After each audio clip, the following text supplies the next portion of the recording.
आज के लेक्चर में हम ये 1.5 की थ्योरी है, यानी हम 1.5 में बेसिकली जो फोकस किया गया है कि एक मैट्रिक्स को कैसे एक मैट्रिक्स का इन्वर्स लिया जाए। एक चीज़ माइंड में रखिएगा, आपने थ्रू और जब ये मैट्रिसेस का आप लोग चैप्टर कर रहे थे, उसमें आप लोग एक चीज़ पे ध्यान दी होगी कि आपने एडिशन पढ़ ली है कि दो मैट्रिक्स को कैसे ऐड किया जाए, या दो मैट्रिक्स को एक दूसरे से सब्ट्रैक्ट कैसे किया जाए, या आपको स्केलर मल्टीप्लिकेशन के आप जो है एक मैट्रिक्स से के साथ कोई नंबर को मल्टीप्लाई करना, या आप दो मैट्रिक्स को आपस में मल्टीप्लाई करना, लेकिन डिवीजन के बारे में आपने नहीं पढ़ा। उसके लिए क्या है कि आप मैट्रिक्स को इसी तरह डायरेक्ट एक दूसरे से डिवाइड नहीं कर सकते। आपने क्या करना होता है, आपने इन्वर्स लेना होता है, मैट्रिक्स का इन्वर्स लेना होता है। तो इन्वर्स के लिए क्या करते हैं हम, तो इन्वर्स को समझने से पहले अगर आपके पास एक मैट्रिक्स है और उसका इन्वर्स हमने लेना है, तो इसका इन्वर्स लेने से पहले आपने कुछ कंसेप्ट्स को समझना होगा। और वो कंसेप्ट्स आपके पास क्या है, डिटर्मिनेंट है और आपके पास जो है वो एडजॉइंट है। फिर डिटर्मिनेंट के अंदर एक दो स्पेशल केसेस बनते हैं, उसी को डिस्कस करेंगे। Determinant of A 2x2 matrix, यानी अगर हमारे पास एक मैट्रिक्स हो जिसमें दो रोज और दो कॉलम हो, जैसे कि ये ए मैट्रिक्स है आपके पास, इसका जो है आपके ने डिटर्मिनेंट कैसे लेना होगा, क्योंकि जो 3x3 है यानी इससे हायर ऑर्डर के हैं, वो फिर आप जब फर्स्ट ईयर में जाके पढ़ोगे तो वो इससे थोड़ा वो मुश्किल है बनिस्बत इसके। तो आप अभी जो है बिल्कुल बेसिक कर रहे हो, तो 2x2 का आप डिटर्मिनेंट कैसे लोगे, बिल्कुल सिंपल सा काम है। तो आपने जो है डिटर्मिनेंट में क्या करना है, डिटर्मिनेंट को पहले हम डिनोट करते हैं, या तो ए और ये दो लाइन जो लगाते हैं ना, तो ये डिटर्मिनेंट को जाहिर करता है, या determinant D E T of ये ए जो है मैट्रिक्स है, डिटर्मिनेंट ऑफ मैट्रिक्स ए। आपने क्या किया, इसको जो है डिटर्मिनेंट लेना है, तो आप ये इस तरह भी इसको लिख सकते हैं, या ये भी लिख सकते हैं कि D E T into D E T A determinant of A is equal to determinant of A. इस तरह लिखना है, इस तरह लिखना है, मर्जी है। फिर आपने जो मैट्रिक्स है वो बजाय कि स्क्वायर ब्रैकेट्स में हो, इसी तरह दो लाइन में आपने बंद करना है। और फिर ये वाला जो एंट्री है, ये वाली एलिमेंट, इस वाले ये एलिमेंट को आपने इस एलिमेंट के साथ मल्टीप्लाई करना है, फिर माइनस लगाना है, और फिर ये वाला एलिमेंट जो है इस एलिमेंट के साथ मल्टीप्लाई करना है। और जो जिस तरीके से मैंने ये कहता है कि -2 को 1 के साथ मल्टीप्लाई किया, और 3 को 1 को 3 के साथ, और बीच में ये माइनस साइन जो है डिटर्मिनेंट का अपना है। तो जो एंट्री के साथ माइनस साइन आया, देखो मैंने वैसे के वैसे लगा दिया। अब आपने देखे 1 इंटू 3 से आता है 3, ये माइनस साइन अपनी जगह, और -2 इंटू 1 में से आता है -2। अब ये माइनस और माइनस मल्टीप्लाई हो जाए तो प्लस आ जाएगा, 3 + 2 = 5, और ये हमारे पास डिटर्मिनेंट है। डिटर्मिनेंट जो है आपने अगर एक मतलब फिर बता दूं, आपने सिंपल क्या करना है, जो एंट्रीज हैं वो डायगोनल पे वो एक दूसरे के साथ आपने क्या करना है, मल्टीप्लाई करना है। ये देखिए 1 को 3 के साथ मल्टीप्लाई किया, ये एरो साइन देख रहे हो, ये 1 को 3 के साथ मल्टीप्लाई किया, और इस एरो साइन को देखे ना, ये 2 से जा रहा है, तो -2 को मल्टीप्लाई किया मैंने 1 के साथ और बीच में माइनस लगा दिया, और ये हमारे पास डिटर्मिनेंट हो गया। अब आते हैं ना सिंगुलर और नॉन सिंगुलर मैट्रिक्स की तरफ। सिंगुलर मैट्रिक्स कैसे कहते हैं, अगर हमारे पास एक स्क्वायर मैट्रिक्स हो, 2x2 भी स्क्वायर मैट्रिक्स ही होता है। अगर आप एक स्क्वायर मैट्रिक्स ए हो तो उसको हम सिंगुलर मैट्रिक्स कहेंगे अगर उस मैट्रिक्स का डिटर्मिनेंट 0 के इक्वल हुआ। तो अगर डिटर्मिनेंट 0 की इक्वल है, यानी इसी तरह प्रोसेस आपने कर ली किसी एक मैट्रिक्स के लिए और उसका आंसर आपके पास 0 आ गया, तो उसको आप कहते हैं कि आपके पास क्या है, ये सिंगुलर मैट्रिक्स है। जैसे कि इस केस में देखो आपके पास 2x2 एक मैट्रिक्स है, स्क्वायर मैट्रिक्स हो गया। अब आपने क्या किया, देखें 1 को 0 के साथ मल्टीप्लाई किया, -0 को मल्टीप्लाई किया 2 के साथ, तो आपने डिटर्मिनेंट ले लिया। अब 0 इंटू 1 में से 0 आता है, माइनस अपनी जगह, 0 इंटू 2 में से आता है 0, 0 - 0 इज 0। सो आपके पास क्या है, डिटर्मिनेंट किसकी इक्वल आया, 0 की इक्वल आ गया। सो ए इज अ सिंगुलर मैट्रिक्स। अब इस ए मैट्रिक्स को हम कहते हैं कि हमारे पास सिंगुलर मैट्रिक्स है। इसी तरीके से नॉन सिंगुलर में क्या करना है, वो कौन सा एक स्क्वायर मैट्रिक्स ए को हम कहेंगे कि वो नॉन सिंगुलर मैट्रिक्स है अगर इसका डिटर्मिनेंट 0 के इक्वल नहीं आया। अगर डिटर्मिनेंट 0 के इक्वल नहीं आया उस केस में हम कहते हैं कि हमारे पास वो क्या है, नॉन सिंगुलर मैट्रिक्स है। अब देखिए इस ए का जो है हम क्या करते हैं, डिटर्मिनेंट करते हैं। तो डिटर्मिनेंट में 1 को 2 के साथ मल्टीप्लाई किया, माइनस फिर 0 को 1 के साथ मल्टीप्लाई किया और हमारे पास क्या है, 2 माइनस 0 इज इक्वल टू 2। अब ये हमारे पास डिटर्मिनेंट 0 के इक्वल नहीं है तो इसलिए हम कहते हैं कि A is a non singular matrix. तो अगर मैं इन तीनों कंसेप्ट्स को एक मतलब रिवाइज करूँ, डिटर्मिनेंट आपने किस तरह लेना है, ये देखिए ये जो डायगोनल एंट्रीज है वो एक दूसरे के साथ आपने मल्टीप्लाई करना है, यानी 1 को 3 के साथ और -2 को 1 के साथ और बीच में माइनस साइन लगा दिया। ये जो अमल है इसको आप डिटर्मिनेंट कहते हैं। फिर अगर यही डिटर्मिनेंट जो रिजल्ट है ये 0 के इक्वल आता है तो फिर उस मैट्रिक्स को कहा जाता है कि आपके पास वो सिंगुलर मैट्रिक्स है। और अगर आपके पास वो 0 के इक्वल नहीं आता तो उस केस में आप उसको कहते हैं कि आपके पास नॉन सिंगुलर मैट्रिक्स है। तो इस एग्जांपल में देखिए ये 0 के इक्वल आ रहा है तो इसलिए इस ए मैट्रिक्स को, इस मैट्रिक्स को हम सिंगुलर कहते हैं। और इस मैट्रिक्स के केस में जो है हमारे पास 0 के इक्वल नहीं आया तो इसलिए हम इसको कहते हैं कि ये हमारे पास जो है नॉन सिंगुलर मैट्रिक्स है। अच्छा, एडजॉइंट ऑफ मैट्रिक्स क्या है, एडजॉइंट ऑफ मैट्रिक्स कैसे कहते हैं?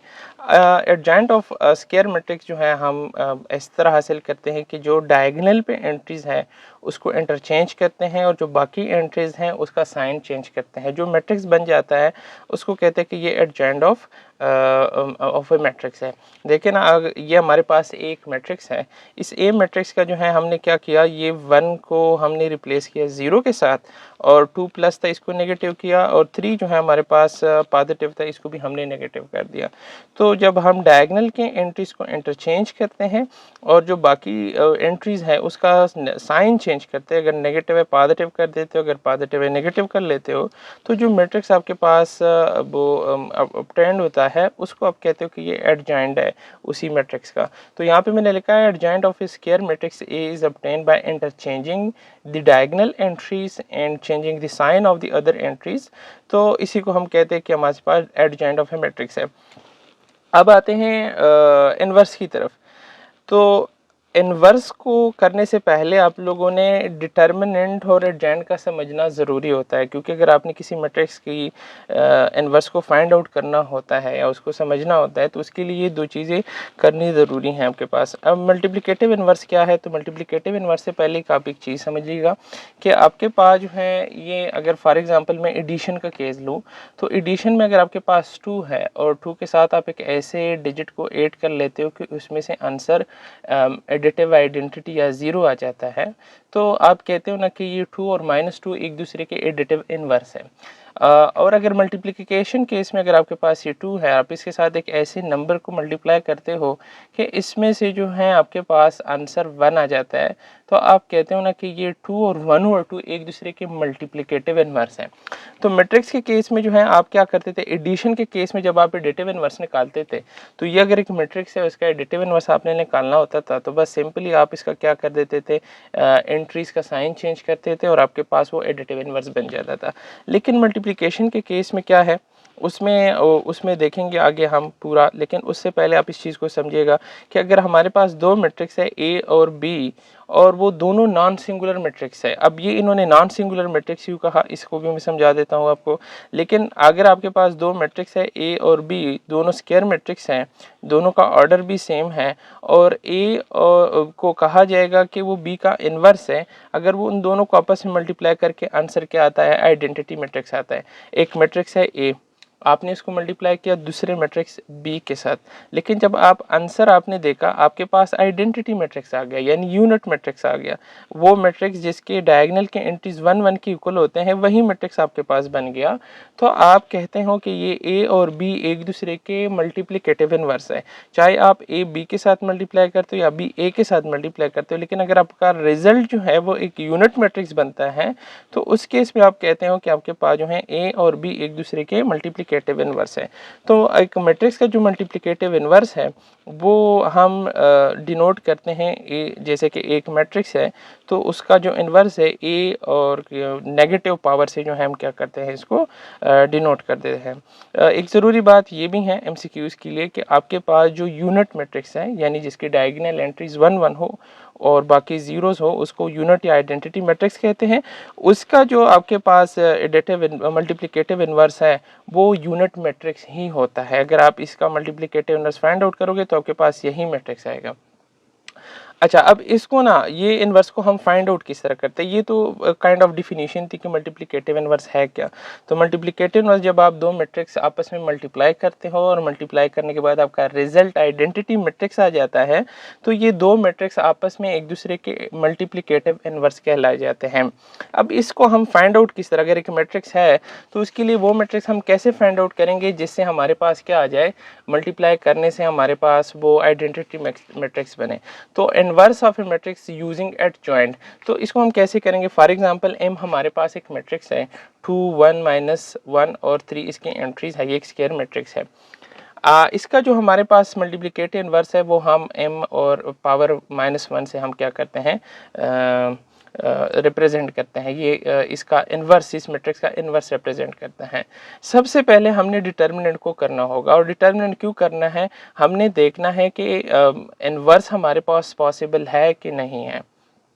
वो इसीलिए आपने एक चीज़ को माइंड में रखनी होगी, बात को माइंड में रखनी होगी कि आपके पास अगर फॉर एग्जांपल जो है कोई भी नंबर है और आप उसको 0 से डिवाइड कर लेते हो तो इसका मतलब है कि 2 कोई चीज़ है जो आप 0 से यानी किसी भी चीज़ से डिवाइड नहीं करते, तो इस बात का कोई सेंस नहीं बनता। तो इसीलिए हम कहते हैं ना मैथमेटिक्स में कि आप किसी भी नंबर को अगर आप 0 से डिवाइड करते हो तो उसका कोई आंसर नहीं है, इसलिए हम इसको कहते हैं कि ये अनडिफाइन है, ये अनडिफाइन है। या इस बात को हम यूँ कह लेते हैं ना कि ये इन्फिनिटी है। तो अगर आप किसी भी नंबर को 0 के साथ डिवाइड कर लेते हो तो उसका कोई आंसर नहीं है मैथमेटिक्स में। और वो क्यों नहीं, आप खुद सोचें। लेट्स सपोज मैं एग्जांपल के तौर पे बता देता हूँ, कोई एक चॉकलेट है और आप कहते हो कि इस चॉकलेट को किसी भी चीज़ से डिवाइड ना करें। कोई एक बार चॉकलेट है, देखें यूँ, और आप जो है इसको 0 के साथ डिवाइड करते हो तो देखें अगर मैं 2 से डिवाइड करते हो तो इसका क्या मतलब है। अगर आप एक बार चॉकलेट को 2 से डिवाइड करते हो तो इसका मतलब ये है कि इस चॉकलेट के 2 हिस्से कर दो, ठीक है। तो आपका जो है 2 बराबर हिस्से आपने करना है, यानी इसका हाफ करना है। तो अगर आपके पास ये एक बार चॉकलेट है और आपने इसको 0 से डिवाइड करना है, 0 का मतलब है कोई भी चीज़ नहीं, तो अगर आप इसको किसी भी चीज़ से डिवाइड नहीं करते हो तो इसका कोई मतलब नहीं बनता। तो आप कहते हैं कि इसका मैथमेटिक्स में कोई आंसर नहीं है। अगर आपके पास डिटर्मिनेंट 0 आता है, जिसको हम कहते हैं ना कि अगर आपके पास m डिटर्मिनेंट 0 आया, तो आप क्या कहते थे, थोड़ी देर पहले हमने इसके ऊपर बात की कि अगर आपके पास डिटर्मिनेंट 0 आ गया तो उस मैट्रिक्स को हम कहते हैं कि वो सिंगुलर मैट्रिक्स है। अब अगर सिंगुलर मैट्रिक्स हो तो उसका डिटर्मिनेंट 0 होता है। और अगर आप इसके फार्मूले में देखते हो, इन्वर्स को फाइंड आउट करने वाला जो फार्मूला है, इसमें ये जो डिटर्मिनेंट है अगर ये 0 की इक्वल हो गया तो ये देखें ना, यही बात हो जाएगी कि आप किसी चॉकलेट को या 2 को या 3 को या किसी भी चीज़ को 0 से डिवाइड कर रहे हो। तो अगर इस केस में आपके पास यहाँ नीचे डिनोमिनेटर में 0 आ गया तो इसका मतलब ये कि आप इस पूरे ऊपर एडजेंट को 0 से डिवाइड कर रहे हो, और 0 से अगर आप इसको डिवाइड कर रहे हो तो अभी मैंने बता दिया कि इसका कोई आंसर नहीं है, उसका कोई सेंस ही नहीं बनता। तो इसलिए हम कहते हैं कि वो अनडिफाइन है। तो इसलिए यहाँ पे भी जो है थोड़ी देर पहले जो इन्होंने जिक्र की कि हमारे पास अगर दो मैट्रिक्स और वो नॉन सिंगुलर इसलिए कहा कि अगर यहाँ पे नॉन सिंगुलर होंगे तो डिटर्मिनेंट 0 की इक्वल नहीं होगी, और अगर डिटर्मिनेंट 0 की इक्वल नहीं होगी तब जाके इसका कोई आंसर बनेगा, तब ये डिवाइड हो सकेगा। और अगर सिंगुलर होगा तो अभी मैंने आपको बता दिया कि डिनोमिनेटर में 0 आने से जो है उसका कोई आंसर फिर हमारे पास नहीं आएगा। होप्स हो कि मैं जो बात समझाने की कोशिश कर रहा हूँ आपको समझ में आई होगी। तो हम कहते हैं कि अब आप जब भी कोई किसी भी मैट्रिक्स की इन्वर्स को फाइंड आउट करते हो तो आप पहले क्या फाइंड आउट करेंगे, आप पहले इसके डिटर्मिनेंट को फाइंड आउट करो। और डिटर्मिनेंट को फाइंड आउट करोगे तो उससे अंदाज़ा हो जाएगा कि आपके पास जो है इसका इन्वर्स पॉसिबल है कि नहीं। और पॉसिबल कब होगा, तब होगा कि अगर आपके पास डिटर्मिनेंट 0 की इक्वल ना हो। और अगर 0 की इक्वल आ गया तो आपने बस वहीं पे एक स्टेटमेंट लिखनी है कि इस मैट्रिक्स की जो इन्वर्स है वो पॉसिबल नहीं है, क्योंकि इसका डिटर्मिनेंट क्या है, 0 की इक्वल आया है या ये एक सिंगुलर मैट्रिक्स है, यही एक स्टेटमेंट आपने बनानी है और आगे छोड़ देना है। तो अब इस केस में देखें, मैंने पहले डिटर्मिनेंट को फाइंड आउट किया, 2 को 3 के साथ मल्टीप्लाई किया, -1 को फिर माइनस साइन डिटर्मिनेंट का अपना लगा दिया और फिर -1 को 1 के साथ मल्टीप्लाई किया। इसमें से मेरे पास क्या आ गया, 6 + 1, 3 × 3 2 × 3 से 6 आता है, माइनस इंटू माइनस प्लस हो जाएगा और इसमें से 1 यानी 7 हमारे पास क्या आ गया, इसका डिटर्मिनेंट आया। तो आगे मैंने लिखा है ना नॉट इक्वल टू 0, ये याद दहानी के लिए कि हमारे पास सिंगुलर मैट्रिक्स नहीं है और अभी इसका मैं वो निकाल सकता हूँ, इन्वर्स फाइंड आउट कर सकता हूँ। अब एडजॉइंट के लिए क्या करना है, यही मैट्रिक्स है अपने, इसी मैट्रिक्स के जो ये दो एंट्रीज हैं, इस एंट्रीज को जो है आप क्या करें, ये इसको रिप्लेस करें एक दूसरे से और ये जो नेगेटिव है इसको पॉजिटिव बना देंगे, जो पॉजिटिव इसको नेगेटिव बना देंगे। तो हमारे पास एडजॉइंट देखें, 2 की जगह 3 और 3 की जगह 2 लिख दिया और -1 को +1 लिखा और +1 को -1 लिखा। ये मैट्रिक्स जो है अब एडजॉइंट ऑफ एम मैट्रिक्स है। तो इन्वर्स के लिए क्या करेंगे, इन्वर्स के लिए सिंपल सी बात है, इन्वर्स के लिए आपने जो है इस की जगह फार्मूले में इसकी जगह देखिए ये वाला मैट्रिक्स लिख लेंगे, ये एडजॉइंट वाला मैट्रिक्स लिख लेंगे, फिर डिवाइड जो है आपके ने क्या करना है, ये 7 लिखना है इस डिवीजन डिटर्मिनेंट ऑफ एम की जगह। तो आप इसको दो तरीकों से लिख सकते हो। आप देखें ना, आपने ये भी देखा होगा ना कि अगर आप जो है इसी तरह लिख लो, वो यूँ इसीलिए मैं कह रहा हूँ ना कि हमारे पास देखिए अगर ये एम मैट्रिक्स है, इस फार्मूले को मैं यूँ भी लिख सकता हूँ ना कि 1/m डिटर्मिनेंट और यहाँ पे एडजॉइंट ऑफ m लिखे। तो यहाँ पे देखें ये मैंने 1/7 लिखा और एडजॉइंट की जगह यहाँ पे मैट्रिक्स लिखा, तो यू फॉर्म बन जाएगा। अगर आपने ये नहीं करना, आप ये भी कर सकते हैं कि आप जो है लिखें, यहीं एडजॉइंट की जगह जो है लिखें 3 -1 1 और 2 और यहाँ नीचे 7 लिखे। अब इस 7 का मतलब ये है ना, इस 7 का मतलब ये है कि जैसे आप जो है कोई नंबर को मल्टीप्लाई करते थे ना स्केलर मल्टीप्लिकेशन में, तो आप ईच एंट्री के साथ उस नंबर को मल्टीप्लाई कर रहे हैं। अब इस 7 डिवीजन का मतलब ये है कि ये 7 जो डिजिट है आप each in every entry of matrix के साथ आपने इसको डिवाइड करना है। तो आपके पास देखें ना, ये 7 इसके नीचे भी लिखना है, डिवाइड हो जाएगा, इसके नीचे भी डिवाइड हो जाएगा, इसके नीचे और इसके नीचे, तो आपके पास ये वाली एक फॉर्म बन जाएगी। तो ये जो मैट्रिक्स आपके पास आया, ये जो है हमारे पास ये मज़ीद जो है अगर रिड्यूस हो रहा है तो रिड्यूस कर दे, यानी अगर डिवाइड हो रहा है, अगर नहीं हो रहा तो इसको इसी तरह ही छोड़ दें। और अगर आप अब इस मैट्रिक्स को, ये जो ये वाला मैट्रिक्स बना, ये वाला मैट्रिक्स जो है अगर आप जो है ये एम मैट्रिक्स के साथ मल्टीप्लाई करते हो तो इसमें से आंसर आपकी एक आइडेंटिटी मैट्रिक्स बन जानी है। तो ये थी हमारे पास इस चैप्टर की, इस एक्सरसाइज की थ्योरी थी कि आपने जो है एक इन्वर्स को कैसे फाइंड आउट करना है, और ये भी मैंने बता दिया कि इन्वर्स को हम क्यों फाइंड आउट करते हैं। अब जो है इंशाल्लाह अगला जो हमारा लेक्चर है उसमें हम यही जो कंसेप्ट्स हैं वो यूज़ करके हम उस एक्सरसाइज को सॉल्व करेंगे।